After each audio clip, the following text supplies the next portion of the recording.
The Flash family never seems to catch a break, and today's story isn't about to change that. 1 Minute War tells a story of the entire Flash family coming together to battle against a Speed Force using army of villains.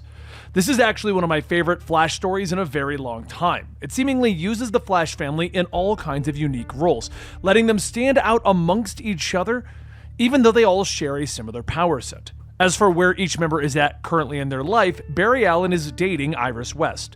Wally has Linda, his wife, back, and his 2 kids, Jai and Ira.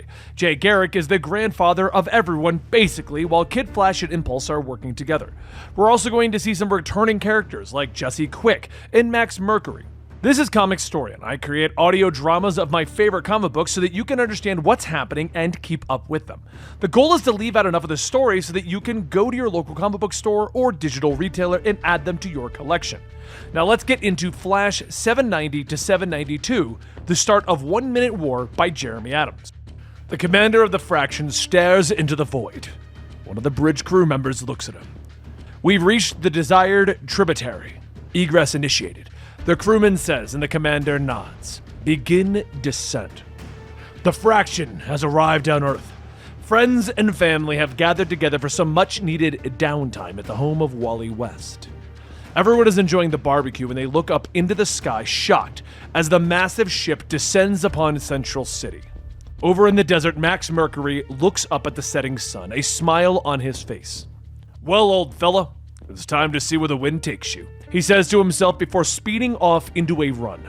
But before he can break through the Speed Force, he stops himself to see the massive ship. In the city, Jesse Quick is fighting off a monster alongside our man. The monster is defeated, and the citizens are now looking up into the sky with fear. Kid Flash and Impulse, meanwhile, are stopping a robbery, arguing over who will get credit for the bust, but they stop as they see the ship descending upon the city. At a dinner date, Barry Allen is suddenly caught off guard, asking Iris to repeat herself. Don't play flustered scientist with me, Barry. You heard me. I want to know where this is going, our relationship, she tells him, and Iris explains that she wants a family someday, and slides a ring box across the table. So, Barry, what do you say? Want to spend the rest of your life with me? She asks, but before Barry can answer, everything seems to freeze. Iris isn't moving, and the drinks have stopped pouring, and a fly is suspended in midair. Barry looks out the window just as a massive ship makes an impact into the city, a wave of destruction crashing over the seemingly frozen city. Barry moves fast, grabbing a hold of Iris as the destruction is reaching them. Across the city, the rest of the Flash family continues at super speed, everyone else frozen in time. Aboard the Fraction ship, the commander turns to his crew. Deploy the wall, he orders. Massive metal arms falling from the ship, crushing more of the city that isn't already in ruins. The blades connect, creating a massive wall around the towering vessel. The commander nods in satisfaction. Begin the culling, he orders. Back over at the restaurant, Barry pulls himself out of the rubble. Iris! He screams as he begins to dig through that destruction, and it doesn't take long, but he manages to pull her free. He cradles her broken body before he lets out a scream. No! Back over at Wally's home, he struggles to his feet, Linda nearby. I'm okay, he tells her, looking at the debris and destruction that is reaching them. What just happened? He asks as he looks around at their friends and family who are frozen in time. Something hit like a meteor, but Wally, before it hit, it felt like someone switched my powers on, and I can't seem to turn them off, Linda tells him. Wally looks to what his son seems to have done to save them. I think he must have used the tree as a shield before the wave hit. He saved our lives, Wally tells his daughter. At the spire, the walls have begun to open up to allow tanks to move out into the destruction of the city. Kid Flash and Impulse stand nearby. That's a big wall, a very big wall, Impulse notes, and he looks to Kid Flash. We should go find out what's on the other side. But Kid Flash shakes his head and points out that they should find out why they can't slow down, why they're moving at top speed all the time. Besides, I've already started running into it, and whatever it's made of, it seems to be frictionless. Wally says, and Impulse tries to vibrate through the wall, but merely slams into it. Suddenly, the wall begins to open, and the 2 teens are shocked, so they begin to run, and in a blur of motion, they're suddenly behind a nearby wall. Get down! Jay Garrick hisses at them. The trio watch as tanks begin to rumble out over the massive spire. It's like some kind of invasion, Kid Flash whispers, and Jay shakes his head. No, boys, this is a war. Meanwhile, Wally is running through the destroyed city in his uniform, but he stops as he hears Barry crying. He runs into the room to find his mentor, cradling Iris. Barry looks up, tears in his eyes. She was there. And then, Wally, oh, Wally. He gasps, and Wally hugs Barry and Iris. But he looks up as he sees the alien craft flying overhead, ruining their mourning period. Barry, let's get her back to the house. It's not safe here. We're going to figure this out, okay? Wally tells Barry, who struggles to his feet, lifting Iris's body up into his arms. But another craft buzzes over them and opens fire. The pair of Flashes split up, forcing the craft to follow Wally. Rounds spitting out of the front of the ship, blasting the ground at Wally's feet. But Wally manages to grab a piece of rebar, whirling around at the craft. Lay down your arms and prepare for capture, the pilot calls over a loudspeaker, and Wally smiles. Ha! First time on Earth, huh, pal? He says before throwing the rebar so hard that it spins, ripping off one of the ship's wings. It then begins to careen through the air, exploding against a wall. Enjoy your visit, Wally snaps. Meanwhile, Kid Flash, Impulse, and Jay have all been discovered, with Jay throwing the kids onto the ground as the blast rips through the wall that they were hiding behind. I should have stayed in the future, Impulse moans as he gets back to his feet and the alien soldiers come towards them. But Jay stands ready. Roll on your shoulders, boys. If we're gonna die today, we'll die like men, tall and proud. Impulse looks at him. Is there a second option? But a tank suddenly flips through the air, landing on the soldiers. Jay looks up at their savior, smiling. Why, Miss Quick? Aren't you a sight for sore eyes? He says as Jess steps out. Jess explains that our man's Miracle managed to save him and she hid him away before she came to help. Jay asks if she has any idea who the aliens are. I think they're called the Fraction. Max and I saw a spider that looked just like the one that landed here when we were searching for Barry. We also saw the way they left the world. And Jay, it wasn't good. Aboard the Spire, the commander was receiving reports of the metagened humans that are being captured and brought to the ship. One of the officers steps forward. Sir, we found evidence of organic conduits. Actually, a lot of organic conduits. The officer says, and the commander is intrigued. How many? This area alone, our estimates are 5 or more, the officer reports, and the commander orders his men to capture these conduits and bring them to the ship. Awaken the hunter, he orders before turning away. 5. The Empress will be most impressed, he whispers to himself.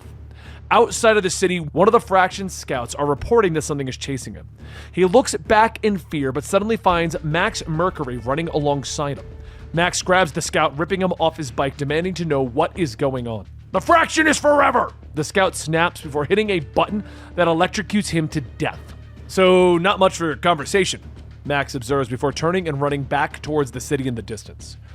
He arrives quickly at Wally's home, where the rest of the Flash family and survivors have gathered. Everyone quickly greets each other and they share stories about what happened to them. But everyone quickly becomes quiet as Barry and Wally return with the body of Iris. As Barry carries her inside, Jay steps forward. Let me take care of her. You've carried her for too long, he offers, but Barry shakes his head.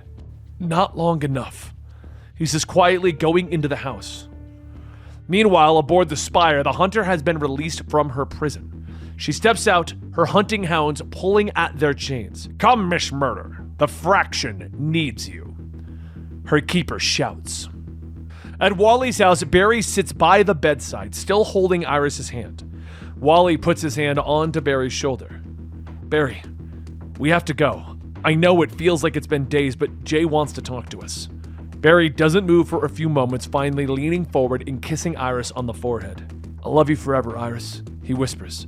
The pair head into the kitchen for Jay's war council. He explains to them that they have been doing recon and figured out that the ship destroyed a huge portion of Central City and Keystone on impact. Since then, the aliens have been moving aircrafts, tanks, and soldiers into the city.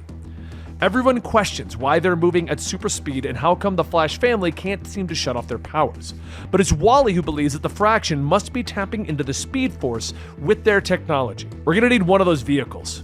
If I can get a look at their tech, maybe we can reverse engineer a solution, Barry says.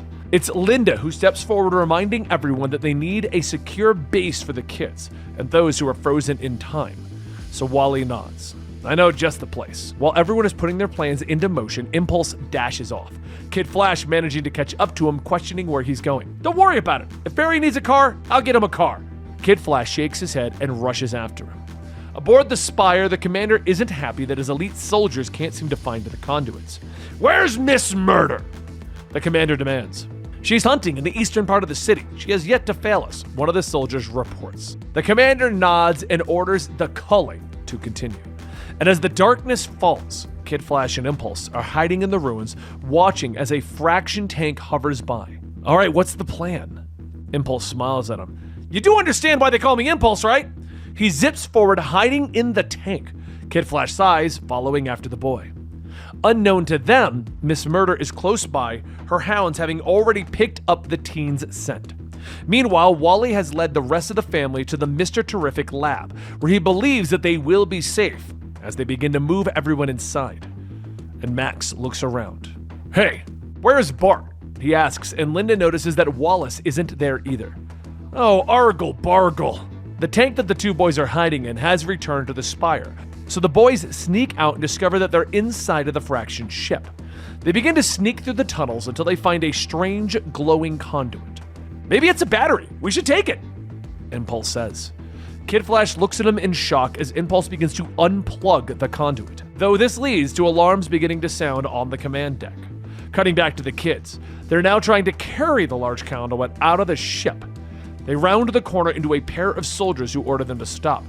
See, I told you this wouldn't work, Kid Flash shouts, and Impulse merely smiles. Ye have little faith. We just have to use this as a shield and ram them. He shouts as the pair rush forward, knocking the soldiers onto their backs, but they look up to realize that they've now broken the conduit. Great! You broke it! Now they know we're here. Can we get going already? Impulse sighs, looking down. Hey, yeah, sure, but is there someone in the cylinder? They manage to open up the conduit and discover a young boy inside. Okay, this place is getting weirder and weirder, Impulse says as they help the boy out of the battery. But they both look up to see Miss Murder and her hounds at the end of the hall. Who's that? The young battery boy begins to become awake, and he looks up in horror. Her name is Miss Murder! Run! He gasps, and they turn to run but find the hounds have circled around them. The young boy tells them that Miss Murder hunts by reading their thoughts. Thoughts? That's perfect! All we have to do is not think! Easy! Follow me! Impulse shouts, and the trio begins to run, with Impulse leading them by acting on impulse. They manage to slip around the hunter, and they round another corner to find the commander and the soldiers. Kill them! The commander shouts, with the soldiers opening fire, but the young boys suddenly juke to the side, allowing the blaster fire to hit the pursuing hounds. The trio then return to the hangar, where they steal another tank, but Miss Murder suddenly lands on the roof, causing them all to scream in fear. Impulse reaches out for the controls, and the tank comes to life, reacting to his speed force. As the tank careens through the hangar and out the exit, Miss Murder is suddenly knocked free, with the commander arriving in time to shout for his soldiers to pursue the tank. It's a little bit later that Impulse brings the tank to a screeching halt outside of the house, in front of Wally and Max. One vehicle as requested, Impulse says with a smile. While the adults aren't happy with the risk the boys took, they are proud of them for saving the conduit and bringing them the vehicle. Wally walks around the back, opening up the tank's doors. Any idea what's in here? But they all stop and stare in shock, because inside of the back of the tank is a collection of frozen superhumans. Wally just looks at Superman. Okay, I was not expecting that. And there you have it, the first 3 issues of 1 Minute War. We'll be continuing this story next weekend, so make sure you hit that like button, subscribe, and hit the notification bell. Sadly, without hitting the notification bell, you won't actually know when we release videos, and we release comic book related content nearly daily. And on that note, guys, thank you so much for your continued support, and I'll see you next week right here at Flash 1 Minute War.